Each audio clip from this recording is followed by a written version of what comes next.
Sometimes people ask, how cold does it actually get on the canals? Well, hopefully that little introduction bit there shows you. So the canal is actually frozen, the boat is frozen on the outside, the air temperature is really crisp, the dogs have got their coats on, running around to keep warm. So I thought I'd put this quick video together just to show you how extreme it can get on the canal. Good afternoon, Friday the 10th of January 2025. Welcome to the channel, good to see you again. If you haven't been here before, my name's Gary, Narrowboat living for seniors, 2 dogs, Beryl and Bunty. If you have been here before, welcome back. So let's just turn around. We'll go this way for a change actually. God, it is cold. For those that live in the UK, you'll know that, particularly in the south area, well, probably up in the north even more, temperatures of -5, -6. I do believe it's going to get down to -5 tonight here in the UK. Come on, this way!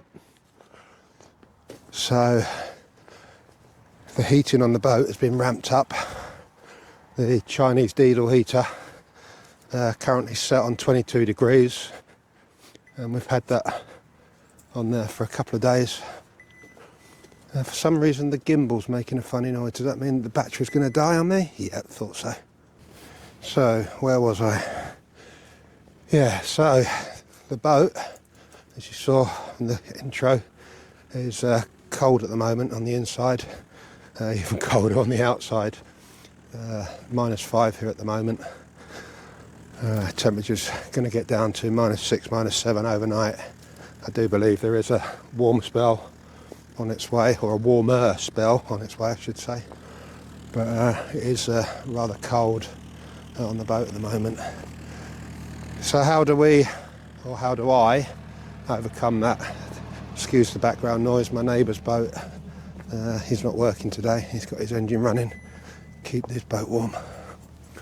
How do we actually overcome, or how do I overcome the cold? Well, firstly is the Chinese diesel heater, which blows the hot air into the boat, is on constantly at the moment.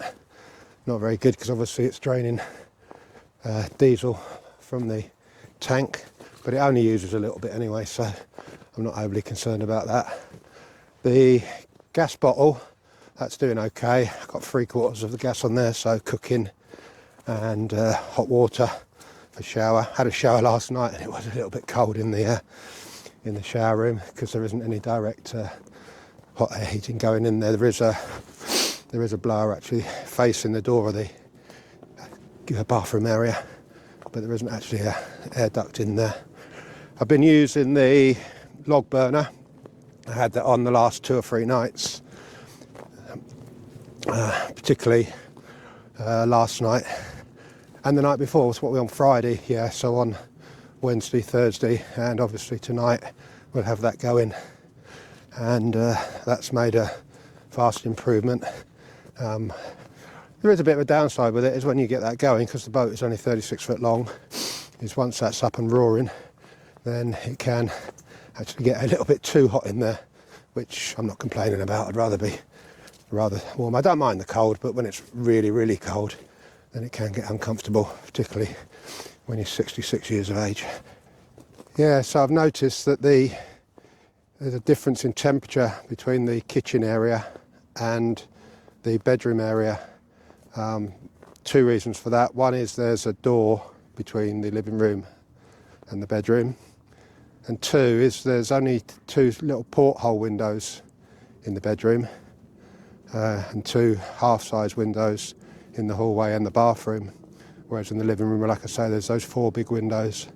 So there is quite a difference in temperature drop.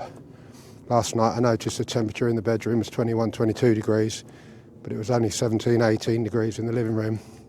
So what I've done to overcome the difference in temperatures of the last couple of nights is I've actually been, instead of sitting in the living room area, after tea and that and doing my nighttime routine stuff, is I've actually been sitting in the bedroom area, which has made a huge difference. So that's another thing that I've done to overcome the cold. Yes, so as you can see, the canal is frozen so much that the ducks have to actually walk on it. Bless them. I hope they're getting enough food. I threw some seed out on my boat yesterday for the birds near me. It doesn't look like they've touched it because it's still there this morning. But yeah, this is how cold it actually is. I've just walked up the canal. And now the dogs have just spooked the ducks. One of the other things that I've been doing, particularly this week, is during the winter time, I think it's something that a lot of people do, particularly in the senior bracket, is we make winter type meals, and particularly when you live on your own, is you make batches of them. So I've been making things like shepherd's pie, curries, chilies, stews, and I've been making a pot load of those, and I get 2 meals out of each one, so I've got 3 meals already prepared in the freezer, which is handy because you don't then have to do any cooking when it's really cold outside.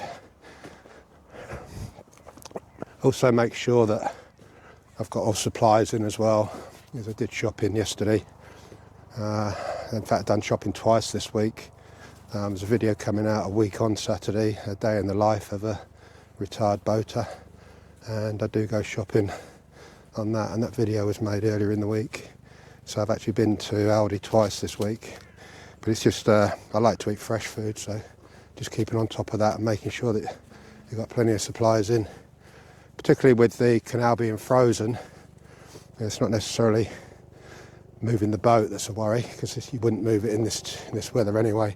You're foolish to move the boat when the canal is frozen, because breaking through the ice can actually knock the bitumen paint off the side, which isn't good, because obviously you're then running the risk of the boat getting rustier, particularly around the waterline, which then obviously causes pitting and potential holes. So yes, it's not a good practice to move through the ice unless you really have to. Some people do sometimes, mainly out of necessity if they're running out of water and things like that. Luckily I've still got three of the water cans on the front that are full.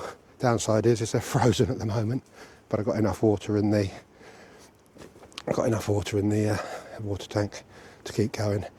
And the fridge is topped up, fresh supplies, tins of soup, tinned vegetables. I've got some fresh veg, but I've got some tinned veg as well if I need them. Cereal and all those sort of things, pastas, rices, just stocked up on those, just in case the worst happens and I can't get to the shops for a couple of days. The roads here are icy, but they are salting them. It took about 10 minutes to de-ice the car earlier, but we got there in the end. So yeah, it's not as bad as it seems. You just have to adapt and overcome, as they say.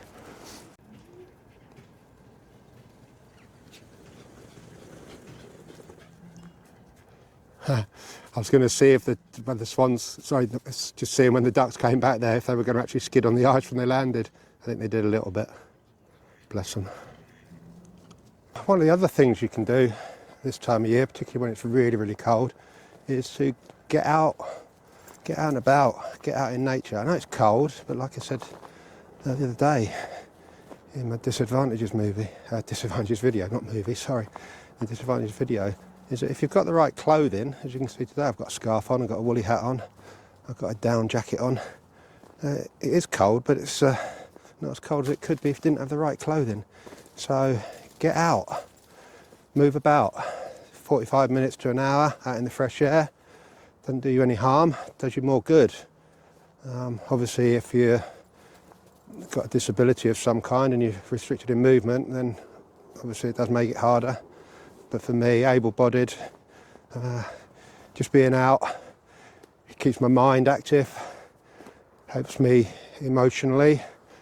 It's better than being stuck in the boat, just playing on YouTube and looking at videos and watching telly and, you know, twiddling my thumbs.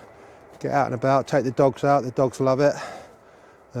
Although saying that, as I just said, Bunty just fell in the canal.